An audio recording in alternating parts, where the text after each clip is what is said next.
रहीम, अस्सलाम वालेकुम and a very good morning. Espresso में आपको खुश आमदीद कहेंगे। मैं हूं अर्मिला हसन। मैं हूं इमरान हसन। इस उम्मीद और दुआ के साथ कि आप ठीक ठाक हैं, नए दिन का आगाज़ कर चुके हैं या करने वाले हैं, कम से कम हमारे साथ मौजूद हैं। आपको खुश आमदीद कहते हैं। आज मंगल 28 जून 2022 है, एक नया दिन है और उम्मीद करते हैं कि ये दिन आपका अच्छा गुजरे, अगर ये पॉजिटिव नोट के साथ स्टार्ट होगा।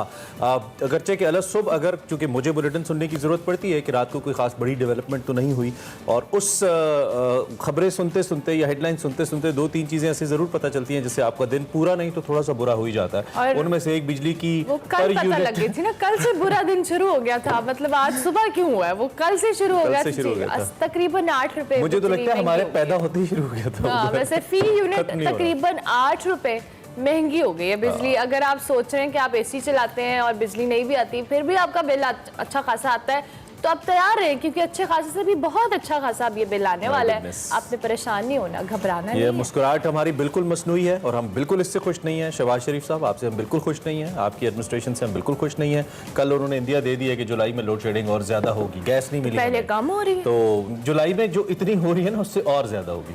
कल भी इतनी ज्यादा लाइट का प्रॉब्लम था। कल वैसे ही मौसम इतना अजीबो गरीब सा हब्स वाला था, आज भी 2 वैसा ही है, लेकिन स्टिल उसके बाद लोड शेडिंग और फिर बिजली महंगी हो जाना, इस बात पे तो और गुस्सा आया कि लोड बिजली आ भी नहीं रही और महंगी आएगी। अब जो अगर अभी तो कहीं ना कहीं हम सबको एक ना एक साइकोलॉजिस्ट की भी जरूरत है। हम चेकअप नहीं करवा रहे अपना, जिस ट्रॉमा से हम गुजर रहे हैं इस वक्त। खैर, दूसरी जानिब कल एक अच्छी खबर भी आई, हमने आपके साथ शेयर की थी। पीपल्स बस सर्विस के हवाले से लाल रंग की बसें दौड़ना शुरू हो गई हैं कराची की सड़कों पर, और मेरे ख्याल में कोई 30-35 साल की तवील हुकूमत के बाद पहली दफ़ा पाकिस्तान पीपल्स पार्टी ने अवाम के लिए एक ट्रांसपोर्ट सर्विस का आगाज़ किया है।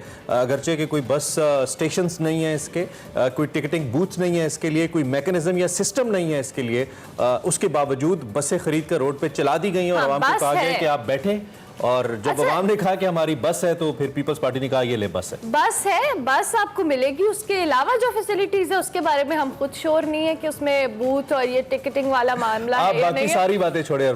कल जो एक्साइटमेंट थी ना वुज़रा के चेहरे पे बस के अंदर सेल्फी लेते हुए, भाई जिंदगी में पहली बार अगर कोई बस में बैठे, बिलावल साहब हों या शर्मिला फारूकी हों या शर्जील मेमन हों, और वो एक्साइटमेंट तो बनती है। मतलब पहली दफा जब आप आवाम की जगह पे जाएंगे तो वो एक्साइटमेंट तो बनती है। खैर, वो कोशिश करेंगे वो सेल्फी भी आपको दिखाएं जो उन्होंने कर ली, और वो एक्साइटमेंट बड़ी दीदनी थी भाई, बड़ी वो स्माइल शर्मिला साहिबा के चेहरे पे, बाकी लोगों के।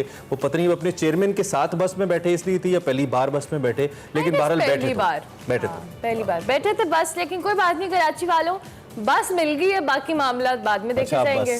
हाँ, नहीं मैं नहीं बस करी। अच्छा चले, बस करते करते हम जनाब बढ़ते हैं सिर्फ हेडलाइंस की जा रहे हैं। बजट मंजूरी के मौके पर इत्तेहादी हुकूमत को नाराजगी दिखाने लगे। सिंध बल्दियाती इलेक्शन के बाद पीपल्स पार्टी, MQM और JUIF आपस में लड़ पड़े। पीपल्स पार्टी से मुआहदे पर अमल न होने पर मुत्तहिदा का वफाक को इंतबा। असलम बोतानी और BAP के भी हुकूमत से शदीद तहफ़्फ़ुज़ात।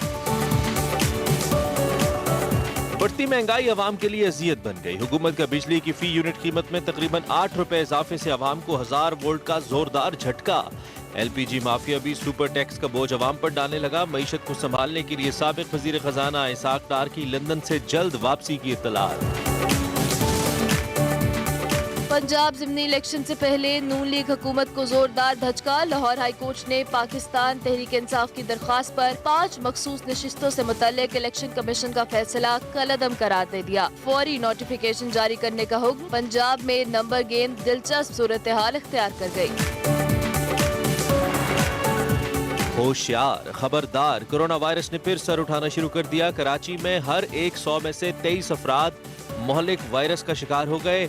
NCOC ने मास्क पहनना लाजमी करार दे दिया। माहिरीन सेहत का आवाम पर बूस्टर शॉट्स लगवाने पर जोर। Segment over a cup of coffee में सारा बलोच करवाएंगी मुलाकात पुलिस अफसर चौधरी असलम पर बनने वाली फिल्म के हीरो तारिक इस्लाम से।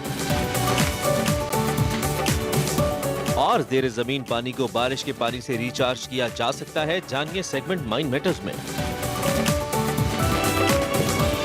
जी, हेडलाइंस आपने जानी, आपको पता चल गया होगा आज के शो में क्या क्या है, लेकिन सबसे पहले आज की बड़ी खबर।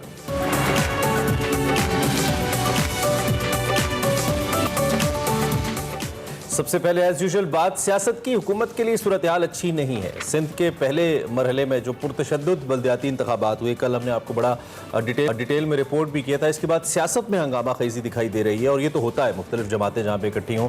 साबिक वज़ीर आज़म इमरान खान तो हुकूमत के लिए नई एहतजाजी तहरीक शुरू करने जा ही रहे हैं, बल्कि उन्होंने ख़त्म ही कब की थी, लेकिन 2 जुलाई से वो इस्लामाबाद के जो परेड ग्राउंड है इसमें जलसा करेंगे उन्होंने कहा है। और 2 माह के अंदर ही इत्तेहादी हुकूमत से ऐसा लगता है कि जो इत्तेहादी हुकूमत के साथ खड़े थे वो 2 माह के अंदर नाराज नजर आते हैं और वफाकी हुकूमत के खिलाफ इत्तेहादियों ने इस वक्त आवाज़ उठाना शुरू कर दी है। कल कुछ वीडियो क्लिप्स भी हमने देखा, बड़ी धुआंधार तकरीरें भी हुई।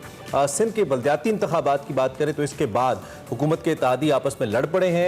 ऐसा लगता है MQM और JUIF ने पीपल्स पार्टी पर धांधली के संगीन इल्जामात लगाए हैं और नताइज को मानने से इनकार कर दिया है। सूबाई इंतजामिया और इलेक्शन कमीशन के किरदार पर भी सवालात उठाए जा रहे हैं और इलेक्शन को कलअदम करार देने का मुतालबा भी किया जा रहा है। इस हवाले से MQM के रहनुमा वसीम अख्तर ने पीपल्स पार्टी मुआहदे पर अमल न होने पर शदीद तशवीश का इजहार किया और इल्जाम लगाया कि पीपल्स पार्टी ने मुत्तहिदा जो का मैंडेट चोरी करने के जो मुआहदा है उसकी खिलाफ वर्जी की है। इस हवाले से मजीद उन्होंने क्या कहा, आपको सुनवाते हैं। हमें कोई सदर पाकिस्तान नहीं बनना। हम चाह रहे हैं कराची के मसाइल हल हों। ये जो मैं आज प्रेस कॉन्फ्रेंस बहुत नरम लहजे में कर रहा हूँ, उसकी वजह भी यही है। मैं बिगाड़ना नहीं चाह रहा और मैं यही चाहूँगा कि साहिब इक़्तिदार शहबाज शरीफ साहब और जो कोलिशन पार्टनर्स हैं उनसे रिक्वेस्ट करूँगा कि इस मेरे नरम लहजे को एक्सेप्ट करें कि हमने आपके साथ एग्रीमेंट किया हुआ है और हम एक्सपेक्ट करते हैं कि वो एग्रीमेंट हमारा इन लेटर इन स्पिरिट आप इंप्लीमेंट करोगे जो कि आपने वादा किया है। अगर आप उससे मुनहरिफ होते हो तो फिर हम भी हैदराबाद को ताला लगाएंगे और फिर सड़कों पे आएंगे, क्योंकि enough is enough. Wasim Akhtar साहब ने क्या कहा, साथ साथ दूसरी जानिब सिर्फ यही नहीं, असलम भुतानी साहब ने भी हुकूमत से फंड्स ना मिलने और फैसलों में शामिल ना करने का भी शिकवा किया है और उसके साथ साथ उन्होंने 3 सूबों के गवर्नर्स की जो तैनाती है उसके मामले पर भी हुकूमत और इत्तेहादियों के दरमियान डेडलॉक की इतलात है। इसी डेडलॉक की वजह से अभी तक सिंध, खैबर पख्तूनख्वा और बलूचिस्तान के गवर्नर्स की तकरीरी नहीं हो सकी, जबकि दूसरी जानिब अगर हम पंजाब के ज़िमनी इलेक्शन का फैसला कौन मरहले में वो दाखिल हो रहे हैं बात की जाए, ज़िमनी इलेक्शन से पहले ही पंजाब हुकूमत को एक बड़ा धचका लगा है और लाहौर हाई कोर्ट ने PTI की दरख्वास्त पर 5 मखसूस नशिस्तों से मुतल्लिक इलेक्शन कमीशन के फैसले को कलअदम करार देते हुए फौरी नोटिफिकेशन जारी करने का भी हुक्म दिया है। बिल्कुल, इसी तमाम सूरत हाल पे बात करने के लिए तजियाकार जाहिद हुसैन साहब हमारे साथ मौजूद हैं। उनकी हम माहिराना राय शामिल करते हैं। जाहिद साहब सुबह खैर, आपको बहुत शुक्रिया, आपने वक्त निकाला हमारे लिए। सियासी सूरत हाल आपके सामने है और ये जब हुकूमत बनी, कोलिशन गवर्नमेंट बनी, तो उसी वक्त जो पाकिस्तान के सियासी निज़ाम को समझने वाले अजहान हैं उनका ये कहना था कि ये इत्तेहाद चलता मुश्किल नज़र आता है और इब्तिदा से ये पहली दफ़ा नहीं है इन 2 माह के अंदर के इस तरह के इख्तलाफात हुए हैं। अभी तो कराची के अंदर बल्दियाती इंतखाबात का मरहला बाकी है और हमें मालूम है कि इसमें पीपल्स पार्टी के स्टेक्स हैं, इसमें MQM के कितने बड़े स्टेक्स हैं कराची को लेकर, तो ये मामला मजीद संगीन हो सकता है। क्या इसका हल इन सियासी जमातों का मिलजुल कर चलना ही है जो ये पहले एक दूसरे के सियासी नजरियात को नज़रअंदाज करके साथ चल रही हैं, या आपको लगता है कि नहीं, कहीं ना कहीं अब इनको फैसला करना पड़ेगा और शायद ये इत्तेहाद ज़्यादा देर ना चले जो विफाक के अंदर मौजूद है? कैसे देख रहे हैं आप? देखिए, ये बात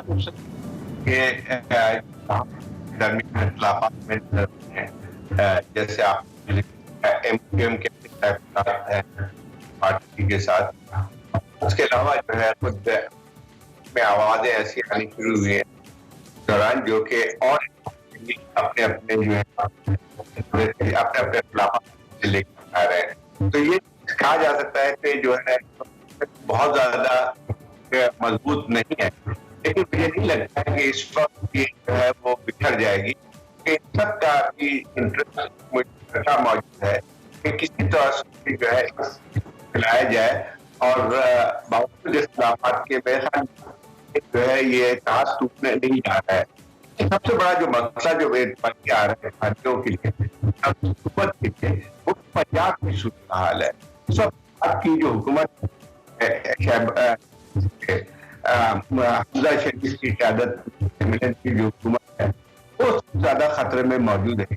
आप देखें कि उनके पास वोटों की तादाद वो जो है कम इनकी अक्सरियत मशकूक हो, खासतौर पर कल लाहौर हाईकोर्ट का फैसला और इसके तहत उन्होंने जो है आपके ऑडियो में थोड़ा सा प्रॉब्लम, एक ब्रेक भी लेनी है, एक शॉर्ट ब्रेक हम लेते हैं, वापस आते हैं, दोबारा इसको फिक्स करके यहीं से इसी नुक्ते से आपको दोबारा लिंक करते हैं। हमारे साथ एक ब्रेक लेते हैं। Welcome back to Expresso. मौजूदा पॉलिटिकल सिचुएशन पे हम बात कर रहे थे जिसमें इत्तेहादी हुकूमत से कुछ नाला नज़र आ रहे हैं। जाहिद हुसैन साहब हमारे साथ मौजूद है। जाहिद साहब, ब्रेक पर जाने से पहले जिस तरह से हम बात कर रहे थे कि हुकूमत के लिए इस इत्तेहाद को चलाना अब मुश्किल इस सिचुएशन में है कि बहुत सारे इत्तेहादी, कल हमने देखा भी कि नाराज़ नज़र आए बहुत सारे मामलात पे। आप इस हवाले से कॉमेंट कर रहे थे और मज़ीद आगे, अब चूँकि सिंध के बल्दियाती इलेक्शन तो हो गए लेकिन अभी दूसरा मरहला उसका रहता है, बट स्टिल जो पंजाब की ज़िमनी इलेक्शन है वो भी एक बहुत चैलेंजिंग सूरत हाल हो सकती है और नंबर गेम के मामले में हुकूमत को मुश्किलात का सामना करना पड़ सकता है। बिल्कुल, पंजाब में जो सूरत हाल है वो तो बहुत ही प्रिकेरियस है, बहुत ही जो खतरनाक सूरत हाल इनके लिए। खास तौर पे जो लाहौर हाई कोर्ट की कल की रूलिंग थी जिसके बाद 5 जो डिफेक्टर्स थे इनके विमेन सीट पे उनकी नॉमिनेशन हो जाएगी, तो उसमें जो इनकी अक्सरियत जो है हमजा शहबाज साहब की वो बहुत ही कम हो जाएगी।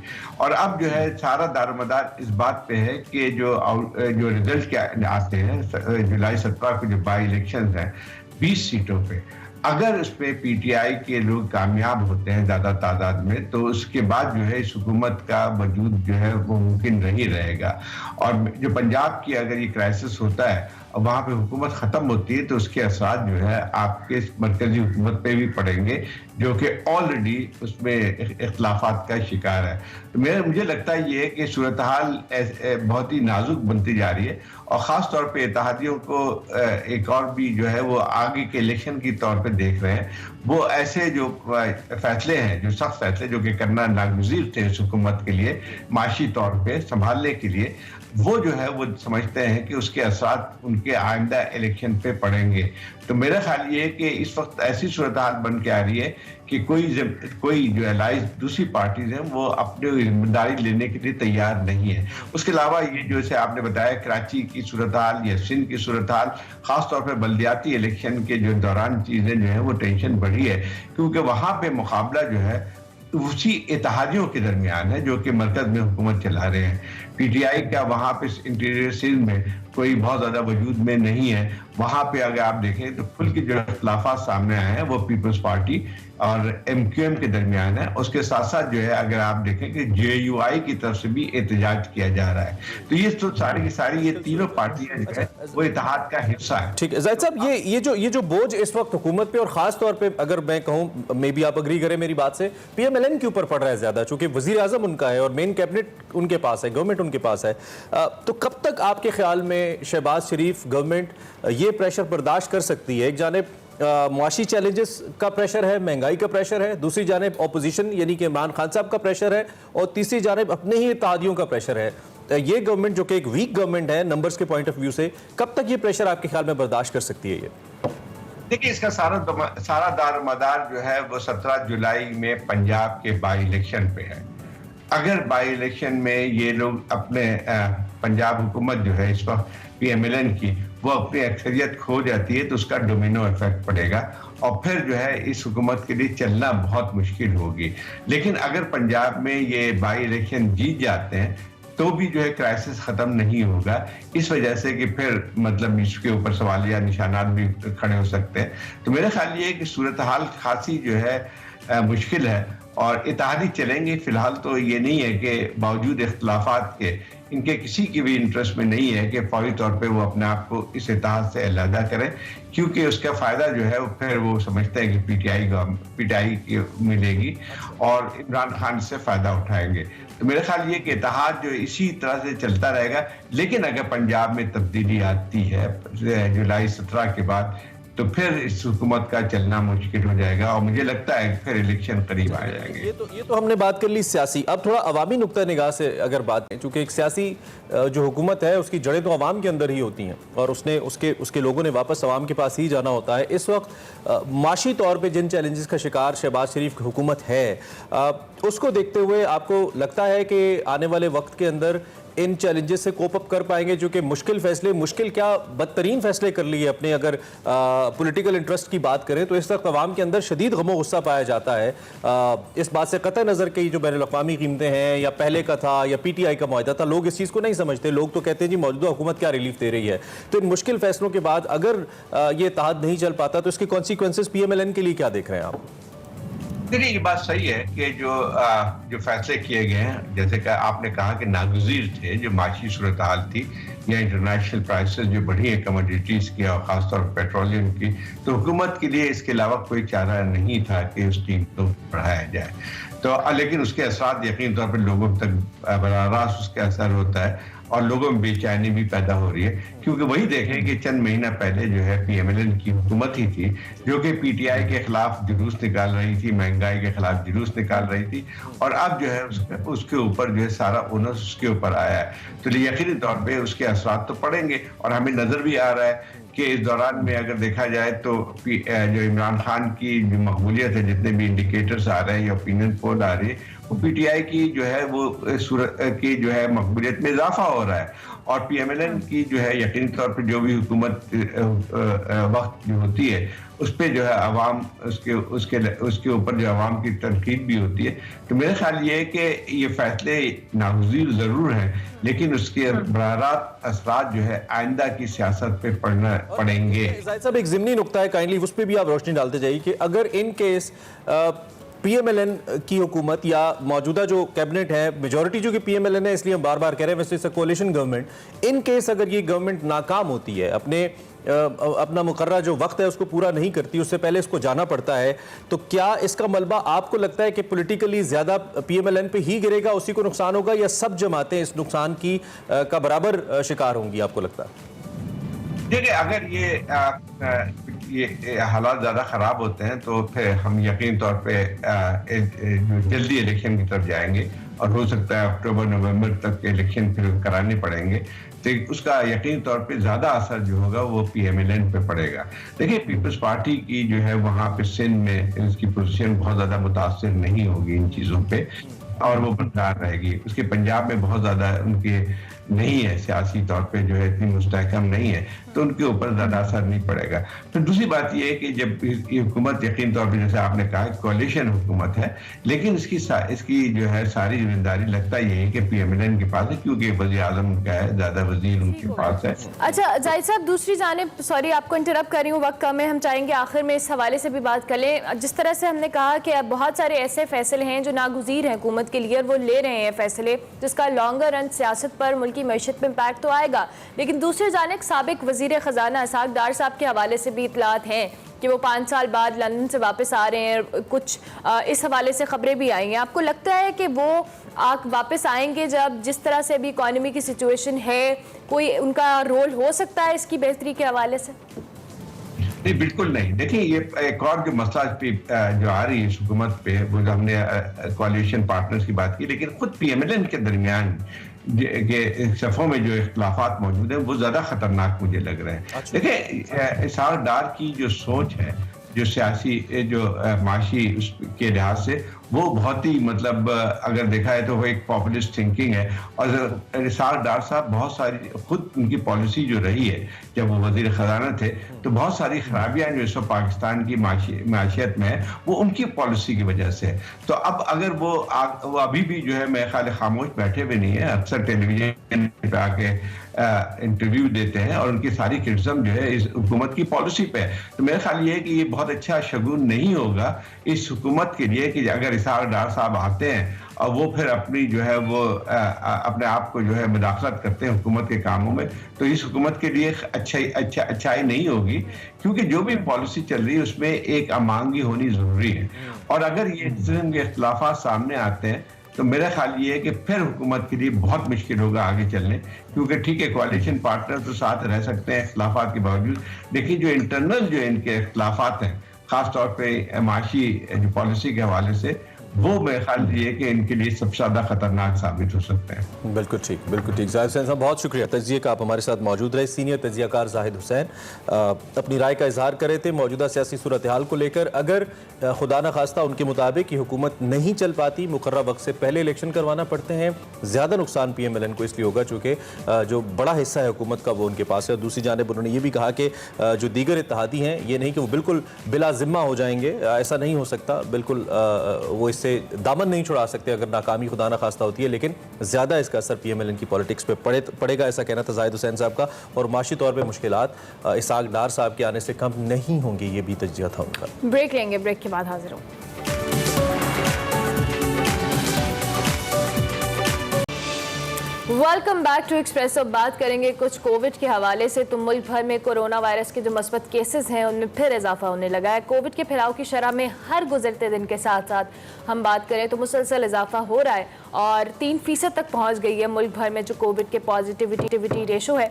और मतलब हर 100 में से जितने लोग टेस्ट कराते हैं उसमें से जो 23 अफराद हैं वो कोविड से मुतासर हो रहे हैं। और ये कराची में हाँ, बिल्कुल स्पेसिफिकली बात करें तो फैलाव की शरह 23% बताई जा रही है, जो कि मुल्क में सबसे ज़्यादा है। एनसीओसी ने कोविड के फैलाव के पेश नज़र मास्क पहनना लाजमी करार दे दिया है, जो कि फ़्लाइट्स हैं, डोमेस्टिक फ़्लाइट्स हैं, तमाम परवाज़ों की अगर हम बात करें, ट्रेनों समेत जो पब्लिक ट्रांसपोर्ट है उसमें सफ़र के दौरान मास्क पहनना लाजमी होगा। और साथ साथ ये भी कहा जा रहा है कि कोविड वबा को फिर से संजीदा लिया जाए, जो हम थोड़े से इजी हो गए थे, और वहाँ पे जोर दिया जा रहा है कि बूस्टर डोजेज ज़रूर लगवाएं। बिल्कुल जी, सूबों में जो तमाम नामजद वैक्सीनेशन मराकज़ है उनको बहाल किया गया है। जिन लोगों को अभी तक जिन्होंने वैक्सीनेशन नहीं करवाई है या मुकम्मल हुए 5 माह हो गए हैं वो बूस्टर शॉट लगवा सकते हैं। जिन्होंने नहीं लगवाई वो तो ऑब्वियसली वैक्सीनेशन करवाएंगे, और जिनको 5 माह से ऊपर हो गए हैं वो बूस्टर शॉट लगवाएंगे।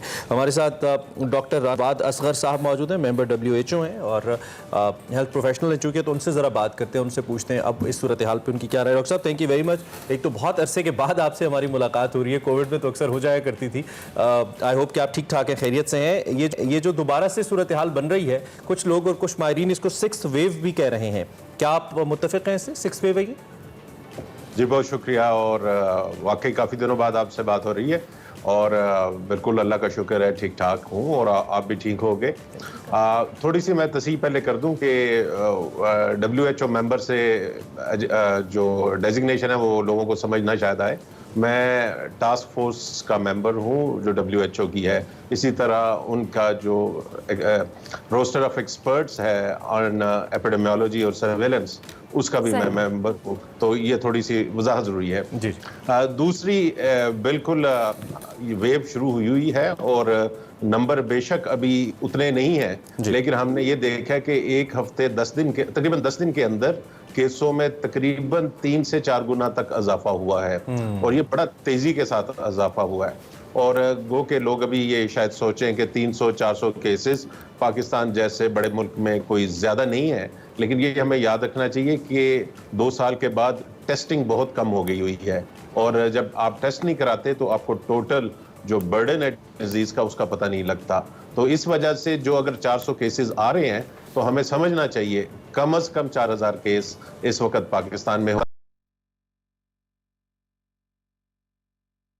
लगा है कि 10 केसेस के पीछे एक केस जो है वो रिपोर्ट होता है, और ये मुहतात अंदाजा है, ये मुहतात अंदाजा है। तो इस वजह से एहतियात करनी चाहिए। कराची का स्पेसिफिकली ये है कि कराची के अंदर आजकल टेस्ट कम हो रहे हैं। कराची ने या सिंध ने जब शुरू हुई थी पैंडेमिक, तो वो तकरीबन पाकिस्तान पूरे के आधे टेस्ट सिंध खुद करता था और ज्यादा टेस्ट कराची में होते थे, तो पॉजिटिविटी रेट उससे कम आपको नजर आ जाता है। लेकिन जब आप टेस्ट बहुत कम कर रहे हो, तो कहीं भी टेस्ट कम कर रहे हो, तो आपको पॉजिटिविटी रेट बढ़ जाएगा, क्योंकि सिर्फ वही लोग टेस्ट कराते हैं जिनके अंदर सिम्टम्स होती हैं, somehow extreme symptoms होते हैं। अच्छा डॉक्टर साहब, ये जो बूस्टर शॉट्स की हम बात कर रहे हैं, मुझे याद है आई थिंक हमने मोडर्ना की वैक्सीन करवाई थी, तो क्या हम अब कोई दूसरा बूस्टर शॉट किसी दूसरी वैक्सीन का भी करवा सकते हैं, और क्या ये सबके लिए एप्लीकेबल है, सब वैक्सीन के लिए?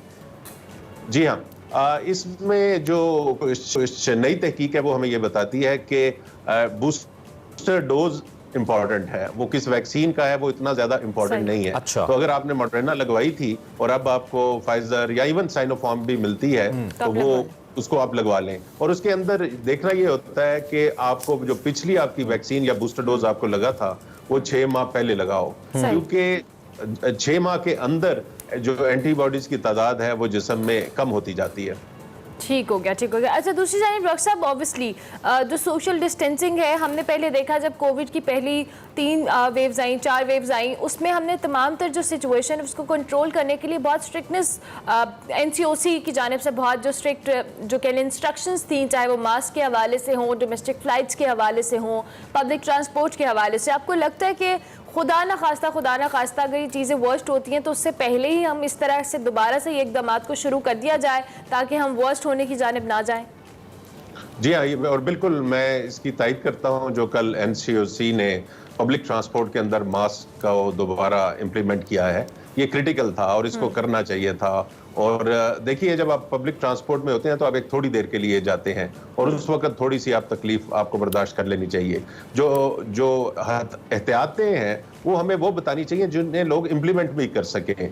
हम ऐसी एहतियातें बताने का फायदा नहीं है जिसको आवाम जो है वो उस पर अमल ना कर सके। तो मेरा जो जाती राय है कि और 2 साल के बाद जो बेस्ट साइंटिफिक एडवाइस है वो ये है कि जो सबसे बड़ा फैक्टर हेल्प करता है आपको बीमारी से बचाने के लिए वो कमरे की वेंटिलेशन है। वो आपका दफ्तर हो, वो आपका घर हो, वो कोई भी और जगह हो, तो अगर आप उसको वेंटिलेटेड रखते हैं तो आप काफी हद तक बचे रहेंगे। बल्कि जो ताज़ा स्टडी स्विट्जरलैंड से आई है उसके मुताबिक स्कूलों के अंदर उन्होंने देखा कि ऐसे स्कूल जहां वो खिड़कियां हर वक्त खुले रखते थे, उनको कंपेयर किया उन स्कूलों के साथ जो थोड़ी देर के लिए खोलते थे या बिल्कुल नहीं खोलते थे, तो उनको ये पता लगा कि 20 गुना तक आप इन्फेक्शन का चांस कम कर देते हैं। और 20 times is very different than हम कहें जी 20% कम हो जाता है। नहीं, ये 20 गुना कम हो जाता है। और ये कोई पहली स्टडी नहीं आई, इससे पहले बहुत सारी स्टडीज हैं। तो मेरी जो रिक्वेस्ट है लोगों से कि वो वैक्सीनेशन और बूस्टर जरूर करवाएं,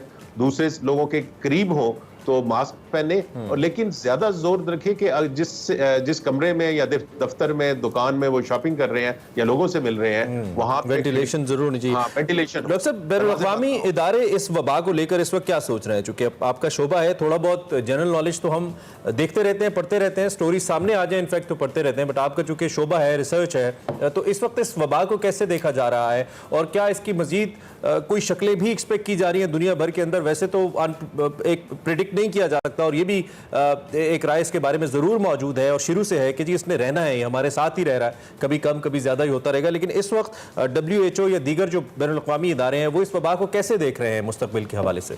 जी देखिए, और ये बड़ा अनफॉर्चुनेट है क्योंकि बीमारी बहुत शदीद थी और इसका सियासी कॉस्ट या सियासी कीमत हुकूमतों को देनी पड़ी मुख्तलिफ ममालिक के अंदर।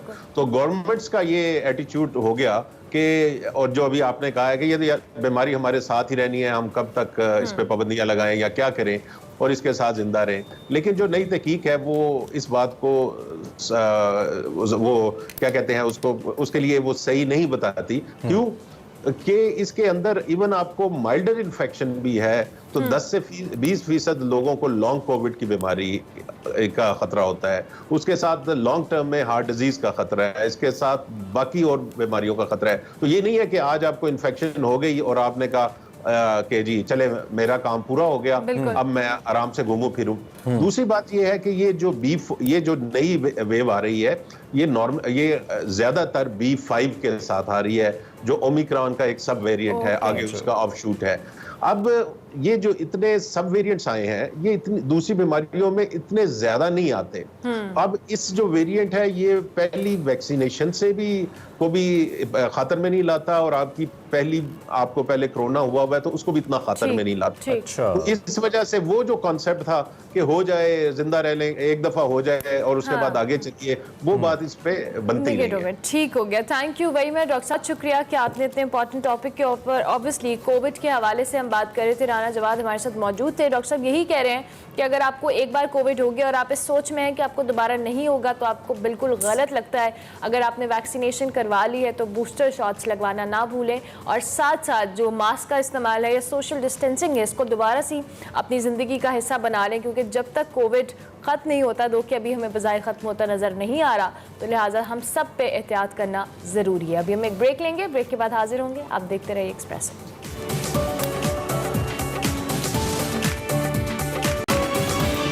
Welcome back to Expresso. और अब वक्त हुआ जाता है हमारे segment over a cup of coffee का, जिसमें आज सारा बलोच मुलाकात करवा रही हैं तारिक इस्लाम साहब से। हमारे लिए भी इनका तारुफ नया है, लेकिन जिस शख्सियत के रेफरेंस इनका तारुफ है उनका तारुफ हमारे लिए नया नहीं है। चौधरी असलम साहब SSP शहीद जो कराची के अंदर शहीद कर दिए गए थे, उनकी ज़िंदगी पे एक फ़िल्म बनी है चौधरी के नाम से, द मार्टायर, उसका ये मरकज़ी किरदार है और चौधरी असलम का किरदार निभा रहे हैं तारिक इस्लाम साहब। कैसे ये किरदार के अंदर आए और इनका करियर कैसा है, इसी सब के ऊपर बात हो रही है। देखते हैं आज का over a cup of coffee. बिस्मिल्लाहिर्रहमानिर्रहीम, अस्सलाम वालेकुम and a very good morning दोस्तों। मैं हूं सारा बलोच और आप देख रहे हैं over a cup of coffee की नई एपिसोड। उम्मीद करती हूं आप लोग खैरियत से होंगे, मजे में होंगे। पाकिस्तान का शहर कराची जिसके बारे में हमेशा कहा जाता है कि वो रोशनियों का शहर है। एक दौर था जब कराची में डर और खौफ कराची के बासियों में पाया जाता था। कराची के अंदर मौत का रक्स जारी था। लेकिन ऐसे में उस दौर में एनकाउंटर स्पेशलिस्ट सिंध पुलिस के अफसर चौधरी असलम ने ये ठान ली कि वो कराची से इस दहशतगर्दी का खात्मा करेंगे। लेकिन कहते हैं ना, एक हमारा प्लान होता है और एक खुदा का प्लान होता है। खुदा को कुछ और ही मंजूर था और वो अपनी जॉब से वफा करते करते एक दिन शहादत पा गए। पुलिस को कौम का मुहाफिज समझा जाता है। यकीनन ऐसी बहुत सी एग्जाम्पल्स हमारे बीच में मौजूद हैं। आज मैं आपकी जिन पुलिस ऑफिसर से मुलाकात करवाने जा रही हूँ, बड़े खास हैं वो। उन्होंने पुलिस में अपनी जिंदगी वक्फ कर दी। अभी भी स्पेशल प्रोटेक्शन डिपार्टमेंट में एज अ DSP सर्व कर रहे हैं। बड़े दिलेर हैं, बड़े बेबाक हैं, बड़े बेखौफ हैं। उन्होंने ना तो सिर्फ चौधरी असलम के साथ बहुत अरसे काम किया, बल्कि उनकी बायोपिक में as a main leading character निभाते हुए हमें नजर भी आ रहे हैं। आज आपकी मुलाकात करवाते हैं DSP तारिक इस्लाम साहब से।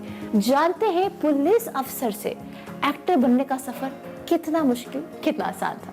अस्सलाम वालेकुम सर, कैसे हैं आप? वालेकुम सलाम, बिल्कुल ठीक, फर्स्ट क्लास। सर, इतने सारा 35 साल वक्फ कर दिया आपने अवाम की हिफाजत करते करते? जी बिल्कुल, 35 साल। सोचा था कि एक दिन चौधरी फिल्म का मेन किरदार निभा रहा हूँगा मैं? नहीं, ये सोचा कभी नहीं था। और बल्कि ये भी नहीं सोचा था कि चौधरी हमारा दोस्त, हमारा भाई इस तरह शहीद भी हो जाएगा, हमसे दूर हो जाएगा। एक शहीद को ट्रिब्यूट करने के लिए हम दुआ के अलावा सिर्फ यही कर सकते थे कि उसको वापस जिंदा करके लोगों के सामने स्क्रीन पे ले आएँ। हम चौधरी असलम के हवाले से बहुत सारी बातें कर लेंगे, लेकिन सबसे पहले ये जानना ज़रूरी है कि आखिर पुलिस में ज्वाइनिंग क्यों दी? मेरे फादर पुलिस में थे, मेरे दादा पुलिस में थे, मेरे ताया पुलिस में थे, तो हम पुलिस ब्लड हैं।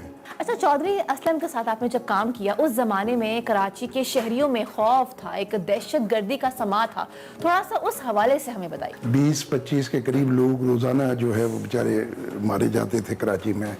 हालात ऐसे थे कि 1 घंटे में शहर बंद हो जाता था पूरा। फिर यही चौधरी मेन आदमी, इसमें बहुत से शेरों ने काम किया इस शहर को ठीक करने में, लेकिन उन शेरों के बीच में चौधरी एक बब्बर शेर था और उसने फिर ये बीड़ा उठाया और फिर अल्लाह के हुक्म से ऐसा वक्त भी आया कि कराची के हालात बहुत ठीक हो गए। 35 साल का अगर आपका मैं कहूँ ये सफ़र रहा है, कोई ऐसा वाकया जो अगर आप आज भी याद करें तो आपके रोंगटे खड़े हो जाएं? हमारी तो जान जो है ना हमेशा हथेली पे रहती है। एक बच्चे को किडनैप किया था, 8 साल का बच्चा था, उसको हम छुड़ाने गए तो वहाँ मुकाबला हो गया, तो 4 किडनैपर मारे गए उसमें। अल्लाह का शुक्र वो बच्चा जो है वो बज़ियाब हो गया। तो उस बच्चा जब अपनी माँ से हमारे सामने मिला तो वो टाइम एक ऐसा था कि मुझे अभी तक नहीं भूलता। जब जद्दोजहद की दुश्मनियाँ भी हो गई, फिर हम पे भी फायरिंग हुई, मेरे पे भी फायर, मुझे 3 गोलियां लगी, हाथ पे, इधर सीने पे लगी है गोली, अभी भी कमर में एक गोली पड़ी हुई है। गिव अप के बिल्कुल करीब करीब हो, लेकिन कहो नहीं नहीं नहीं नहीं तारिक मैं कर लूंगा। जब एक रेस में दौड़ना शुरू कर दिया तो फिर तो विनिंग पोजीशन ही लेनी है ना, गिव अप किस चीज का? नहीं गिव अप। सर, लेकिन ये जिंदगी बहुत रिस्की नहीं है? देखिए, मौत तो आनी है, एक्सीडेंट में भी आ सकती है, हार्ट अटैक से भी आ सकती है, तो क्यों ना मौत के साथ शहादत ली जाए, क्यों ना अल्लाह के पास सुरखरू होकर जाया जाए। देखें, पुलिस से लोग बड़ी नफरत करते हैं, पुलिस को लोग बहुत बुरा समझते हैं, लेकिन हकीकत में जब गोली बाहर चलती है ना तो आपके घर वाले फ़ोन करते हैं कि घर में आ जाओ, गोली चल रही है। हमारे घर वाले हमें नींद से उठा के बोलते हैं बाहर जाओ, गोली चल रही है। चौधरी असलम एक दिलेर, बहुत दिलेर इंसान, उसने पूरी ज़िंदगी सफ़ेद कपड़े पहन के रखे। सफ़ेद कपड़े का मतलब हम अक्सर उससे पूछते थे कोई और कपड़े क्यों नहीं पहनता, तो बोलता था ये मेरा कफन है, मैं कफन पहन के घूमता हूँ, मुझे शहादत लेनी है। हम चौधरी असलम को वापस ज़िंदा करके स्क्रीन पे लाने की कोशिश कर रहे हैं और ये मैं लोगों से ज़रूर कहूँगा कि अपने हीरोज़ को सपोर्ट करें। आप लोगों को चाहिए सपोर्ट करें, लोगों को चाहिए सपोर्ट करें। आज एक हीरो को अगर सपोर्ट करेंगे तो कल और हीरोज़ पे फिल्में बनेंगी, ड्रामेज बनेंगे। हम तो ये समझते थे पता नहीं कौन पुलिस को देखेगा, लेकिन जब शूट हमने की 3.25 साल लगे इसमें, लोगों ने बड़ा सपोर्ट किया। ये नया ने जो ना ये पहला बारिश का कतरा फेंका है हीरोज़ के ऊपर। अच्छा, मैं जानना चाहती हूँ कि आपकी बहुत बहुत गहरी दोस्ती थी चौधरी असलम साहब के साथ, और जब वो शहीद हो गए उसके बाद आपने अपने आप को कैसे गैदर किया? हम जानते हैं कि इससे पहले भी 12 हमले उनके ऊपर हो चुके थे। संभालना क्या था, वो तो इतने दुख की घड़ी थी। जिन्होंने ये काम किया था उनका मकसद भी तो यही था कि पूरे पाकिस्तान को दुख में कर दो, क्योंकि टेररिज्म और क्या होती है, पूरे मुल्क में खौफ फैलाना। लेकिन मुझे खुशी इस बात की हुई कि उस उसकी जो शहादत थी उसको सबने रियलाइज़ किया। I really want to talk about this sir.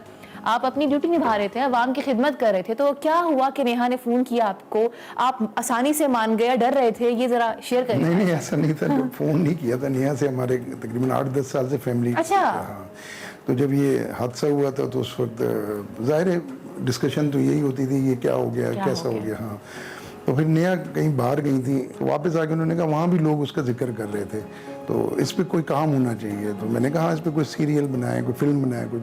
तो इन्होंने फिर वो बोला कि ठीक है फिल्म बनाते हैं।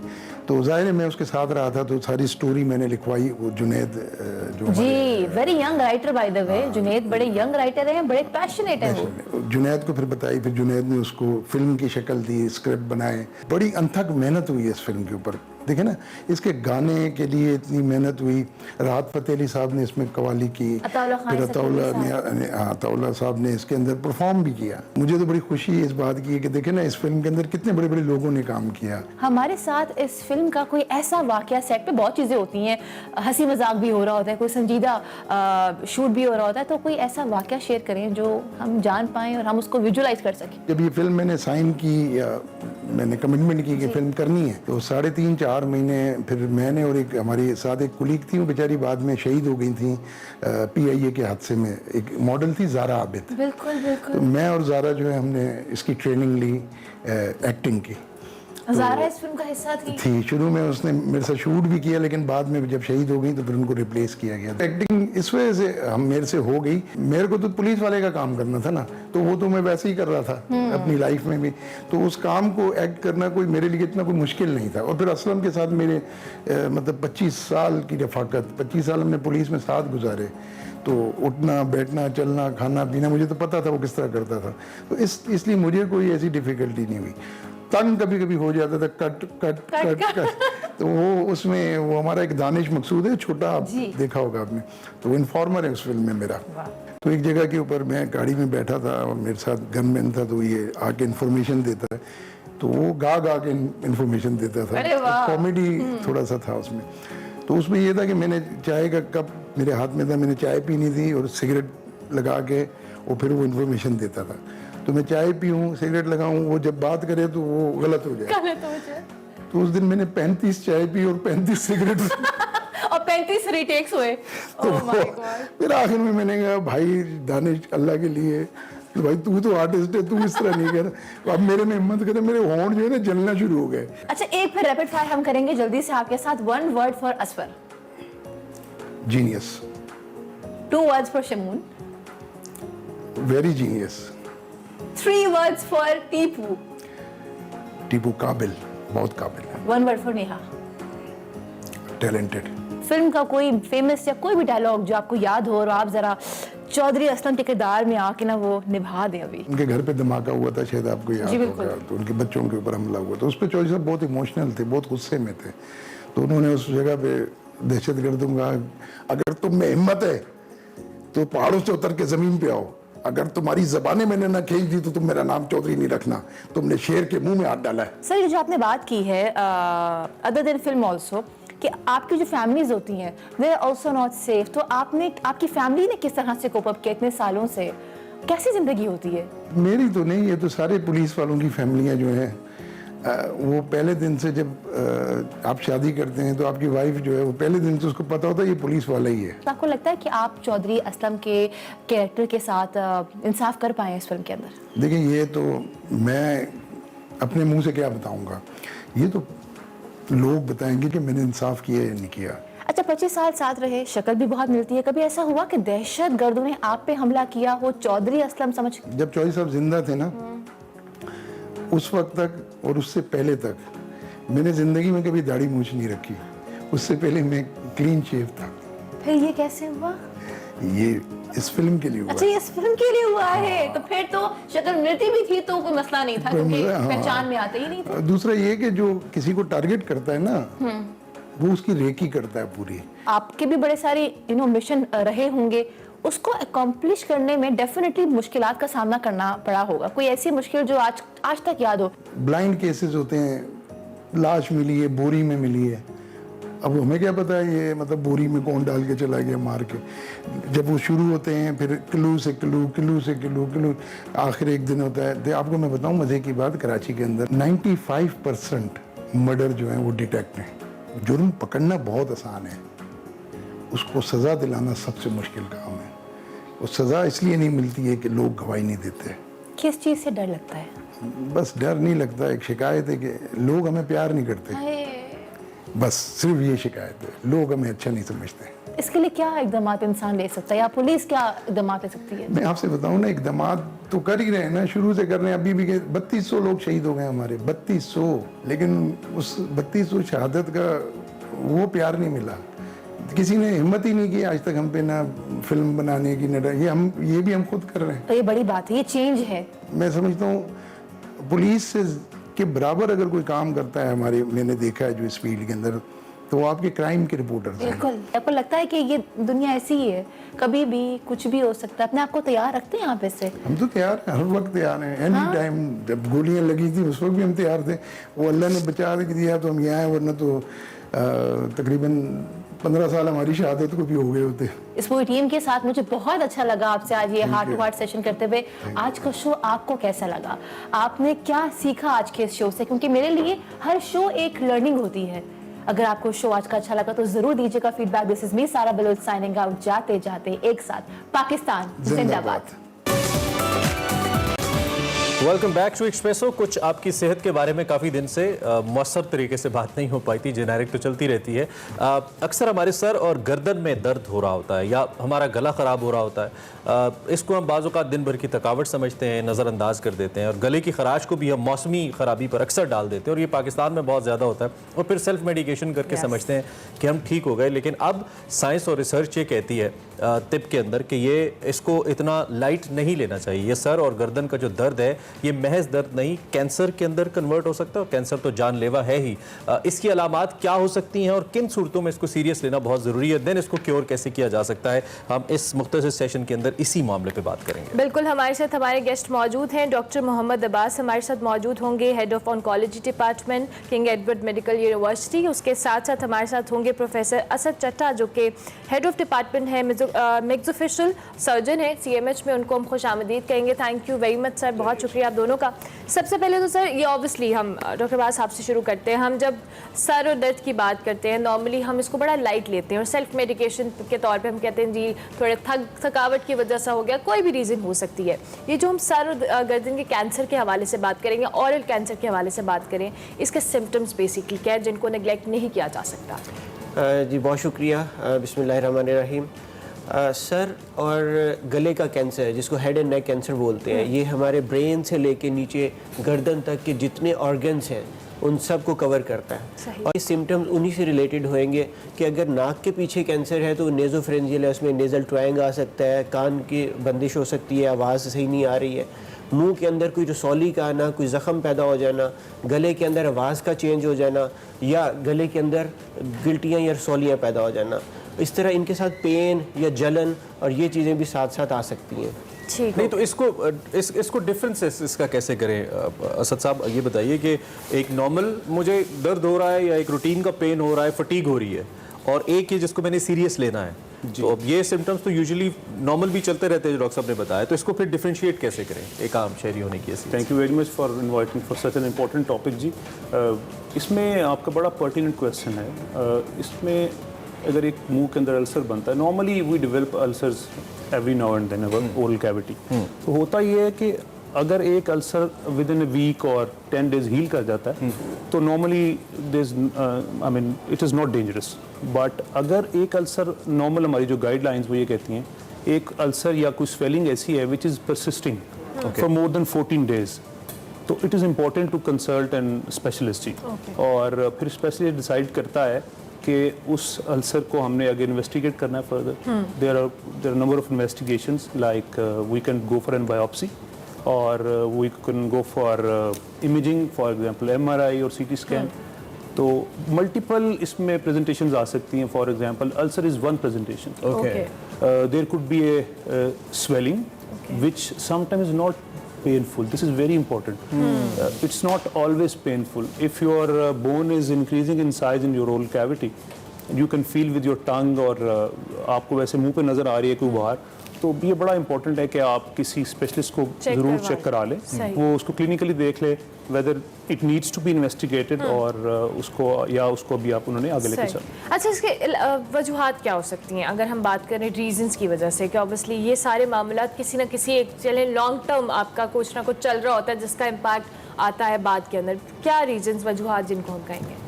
बेसिकली जी ओरल कैंसर जो है ना जी, this is a genetic disease, okay, but for that genetic problem उसको इजहार होने के लिए हमें कुछ प्री डिस्पोजिंग फैक्टर्स हैं जो कि बहुत कॉमन हमारी सोसाइटी में पाए जाते हैं, जिनमें पान, गुटखा, छालिया, सुपारी, ये बहुत इंपॉर्टेंट है। और आपको पता है कि ये it's self imposed reasons of cancer. जी बिल्कुल, और it is so readily available, it is alarming. I mean government should do legislation regarding this, because ये बड़ा आराम से मिल रहा है।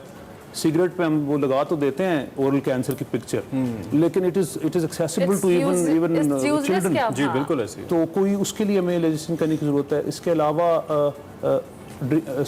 अल्कोहल यूज़, स्मोकिंग तो आपको पता है it's one of the major cause of all the cancers of body.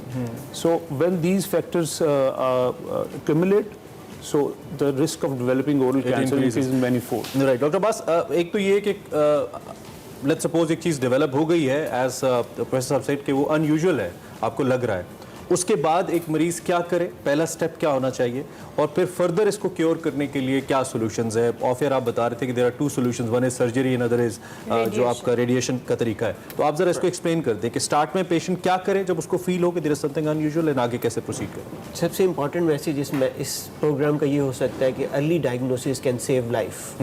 अगर हमें जल्दी पता चल जाए कि कैंसर पकड़ा गया है, तो उसको ट्रीट करने के डिफरेंट मोडेलिटीज़ हैं। ठीक है, उन मोडेलिटीज़ में number 1 is surgery, number 2 is radiation therapy, and number 3 is systemic therapy which can B chemotherapy, जिसमें इम्यूनोथेरेपी नई चीज़ें डेवलप हो रही हैं, नई साइंस डेवलप हो रही है।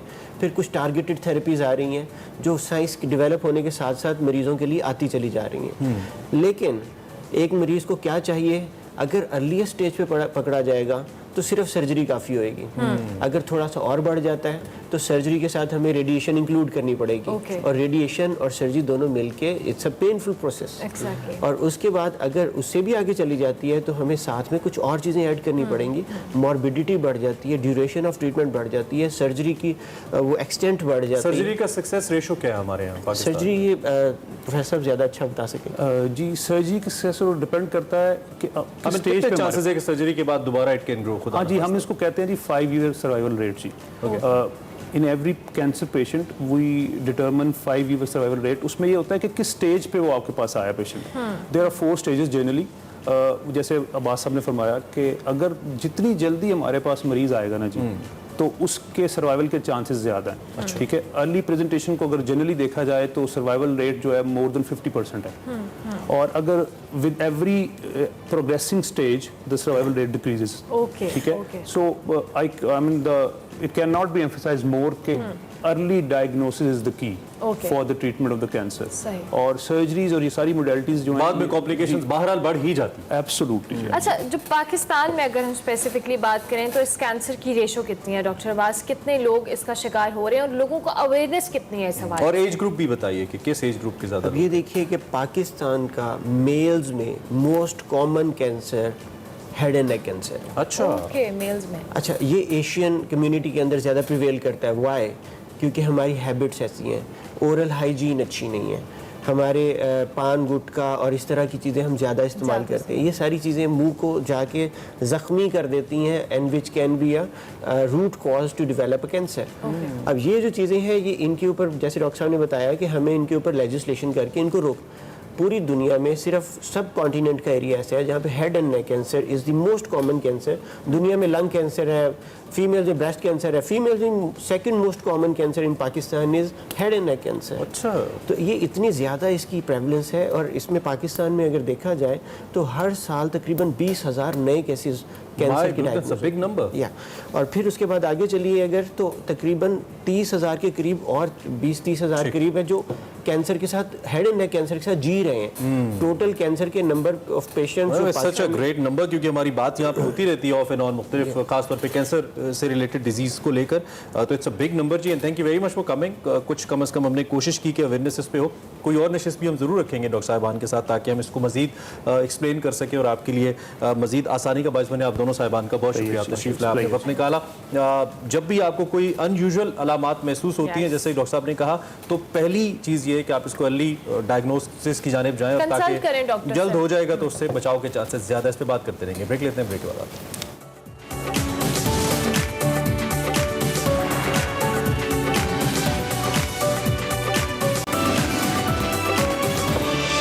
Welcome back to Expresso. बढ़ेंगे अगले सेगमेंट की जानिब, लेकिन उससे पहले कल से एक सोशल मीडिया पे वीडियो सर्कुलेट हो रही है। हमें वो वीडियो अच्छी लगी, उसके अंदर मौजूद एक्ट अच्छा लगा, मैसेज अच्छा लगा, और ख़ास तौर पे अगर ऐसे मैसेजेस बड़ी शख्सियात की तरफ से हो जिनका माशी कद बड़ा हो तो फिर और भी अच्छा लगता है उनके ऊपर बात करना। इमरान खान साहब, chairman Tehreek Insaf, former prime minister of Pakistan, उनकी एक वीडियो है जी।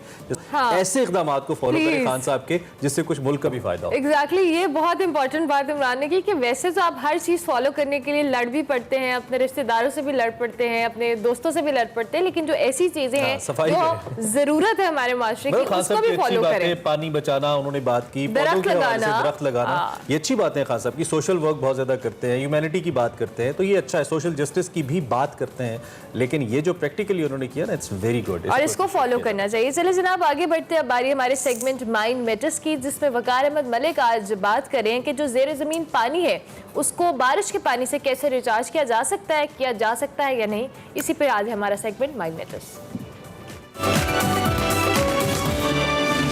अस्सलाम वालेकुम नाज़रीन, मैं हूं वकार अहमद और आप देख रहे हैं माइंड मैटर्स। मेरे साथ ज़फ़र इकबाल भट्टू साहब हैं। इनसे हमने एक सेगमेंट किया था जो कि बहुत ही ज़बरदस्त पानी के हवाले से इनसे हमने रहनुमाई ली थी। पानी के हवाले से, आबी वसाइल के हवाले से माहिर हैं, और पानी के हवाले से पाकिस्तान को जो मसाइल का अभी सामना है और 2025 तक जो मज़ीद मसाइल का अंबार हमारे सामने आने वाला है, और इन्हीं का एक फ़िक्र है कि बेसिकली इस वक्त जो हम पानी इस्तेमाल कर रहे हैं, ये हम अपना पानी नहीं इस्तेमाल कर रहे हैं, ये आने वाली नस्लों का कर रहे हैं, क्योंकि अपना तो हम इस्तेमाल कर चुके हैं। थैंक यू सर, आपने एक दफ़ा फिर हमें वक्त दिया है। हमने नाज़रीन को कहा था कि आपसे हम बात करेंगे बारिशी पानी के हवाले से, कि एक सेगमेंट हमने पूरा बारिशी, क्योंकि बारिशें तो हमारे यहाँ होती हैं, और हमारे यहाँ फिर कुछ लैंडस्केप ऐसी है, जिस तरह बलूचिस्तान है, जिस तरह हमारा इवन पोटवार है, जहाँ पे मुख्तलिफ नाले, नदी नाले हैं, जहाँ पे मुख्तलिफ डैम्स बनाए जा सकते हैं। या ओवरऑल आप बताइए कि बारिशों के हवाले से पाकिस्तान में टोटल बारिशें कितनी होती हैं, और हम कितनी गफलत का मुर्तकब है उस पानी को महफूज ना करके। जी बहुत शुक्रिया आपका। पाकिस्तान में जो साफ़ पानी है उसको हासिल करने का जो सबसे बड़ा सोर्स है वो बारिश है। ठीक है। उसके बाद जो है वो स्नोफॉल है, और फिर हमारा जो ग्राउंड वाटर है, जो ज़मीनी पानी है।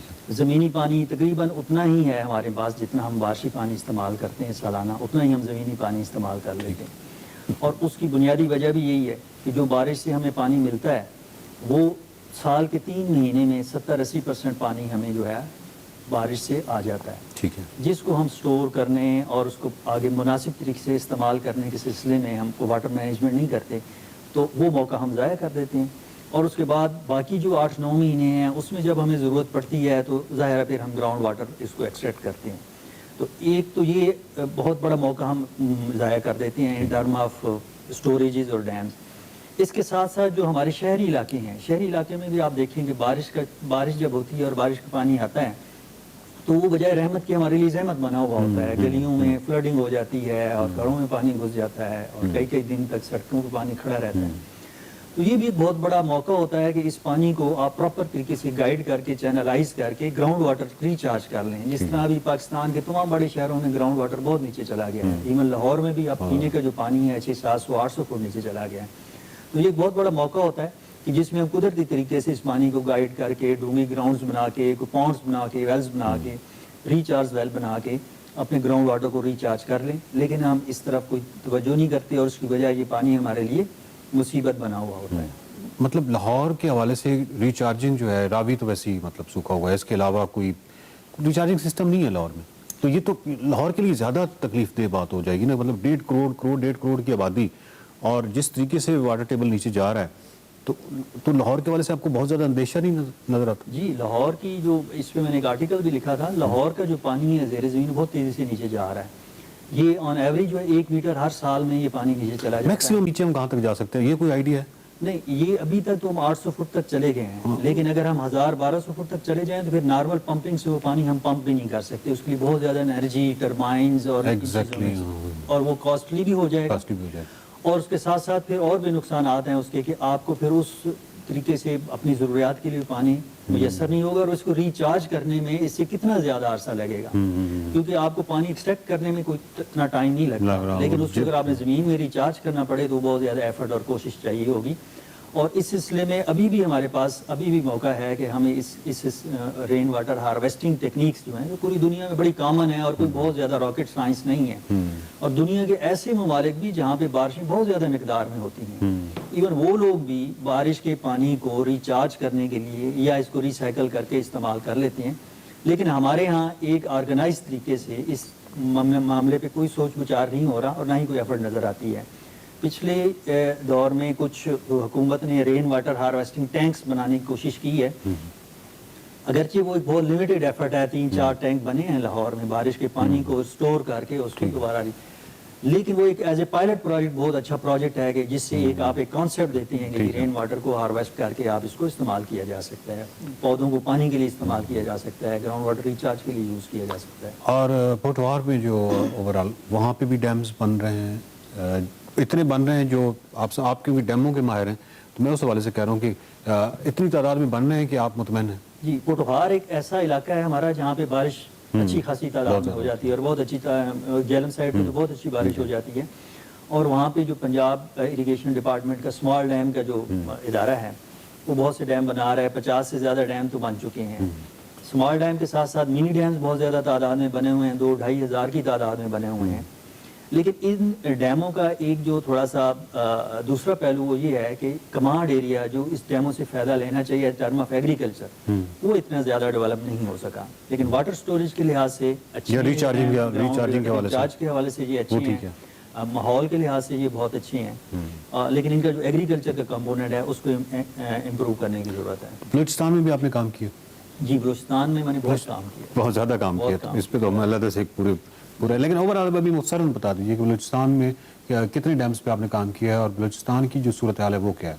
जी, बलूचिस्तान में वैसे तो बहुत सारे प्रोजेक्ट्स पे मैंने काम किया है, लेकिन अभी जो डैम्स के हवाले से हमारा एक प्रोजेक्ट मीडिया में हाईलाइट हुआ था वो 100 डैम्स का प्रोजेक्ट था, जो कि गवर्नमेंट ऑफ बलूचिस्तान का प्रोजेक्ट है और उसकी फंडिंग जो है फेडरल गवर्नमेंट कर रही है।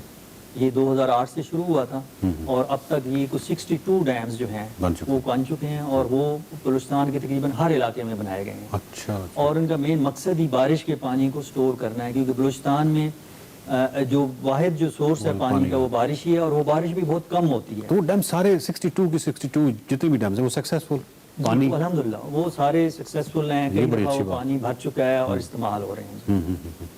तो ये थी मतलब ओवरऑल तो हमने जो पानी के हवाले से बातें की हैं ज़फ़र इकबाल साहब के साथ, उन्होंने डेफिनेटली पाकिस्तान जो है उसमें जो पानी के मसाइल हैं वो तो सर उठा रहे हैं और 2025 और उसके बाद जो है ये मसाइल और ज़्यादा सख्त होने जा रहे हैं, लेकिन ये जो एंड है ये बहुत खूबसूरत था कि 100 डैम्स का जो प्रोजेक्ट है उसमें 62 डैम्स अगर बन चुके हैं बलूचिस्तान में, और छोटे डैम्स हैं लेकिन बहरहाल पानी वहाँ इकट्ठा है और वहाँ पे पानी जमा है और आसपास की आबादी उससे अगर फ़ायदा उठा रही है तो ये खुशाइन बात है, लेकिन इसको इस सारे काम को बहुत तेज़ी से करने की ज़रूरत है, पूरे पाकिस्तान में करने की ज़रूरत है। देखते रहिए माइंड मैटर्स।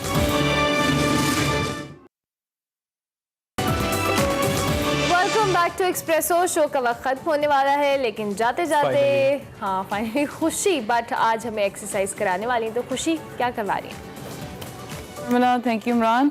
आज मैं सबकी फेवरेट एक्सरसाइजेस करवाऊंगी जो कोर की हैं, ठीक है, एब्स की। एवरीबडी लव्स टू डू एब, तो उसमें ये है कि जो भी ख़वातीन मेरे पास आती हैं वो कहती हैं बस हमें एब्स ही करवाते हैं। तो आज हम 4 to 5 एक्सरसाइजेस करेंगे और हम उसको टाइम बेस्ड करेंगे, जिसमें हम 20 सेकेंड्स ऑन 10 सेकेंड्स ऑफ करेंगे एंड उसके 5 to 6 राउंड करेंगे, ठीक है। मैंने पहले एक्सप्लेन कर दिया कि ये हिट वर्कआउट होगा, ठीक है। 20 seconds on 10 seconds off, it's kind of a Tabata workout. So हम फ्लोर पे जाएंगे guys. We're gonna start with marching. This is an easy exercise.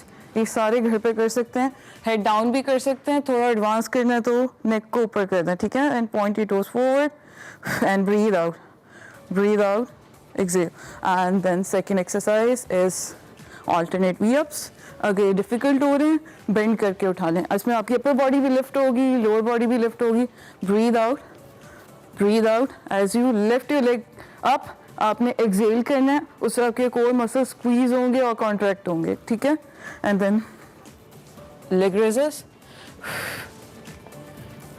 अगर डिफिकल्ट है आप फ्लोर से उठा लें, ठीक है, नीचे रख के दोबारा उठा लें.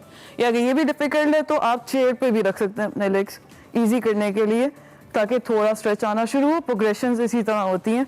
एंड देन लास्ट वन, सबसे इम्पॉर्टेंट एक्सरसाइज जो आपकी कोर को स्ट्रेंथन करेगी, आपकी बैक को स्ट्रेंथन करेगी, that is the plank hold. So guys ये आप सब ने स्पेशली घर पे करना है. इससे जो भी आपकी बैक पेन है, जैसे आपकी कोर स्ट्रॉन्ग होगी और जो आपकी बैक पेन है वो ठीक हो जाएगी.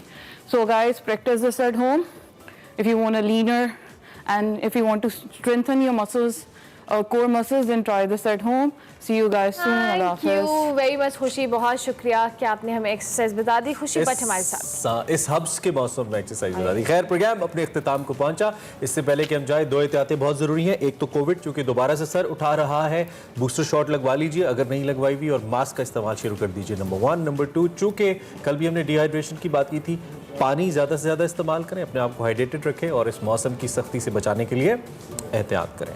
इसके साथ ही प्रोग्राम खत्म करते हैं. कल मिलते हैं इंशाल्लाह. अल्लाह हाफ़िज़.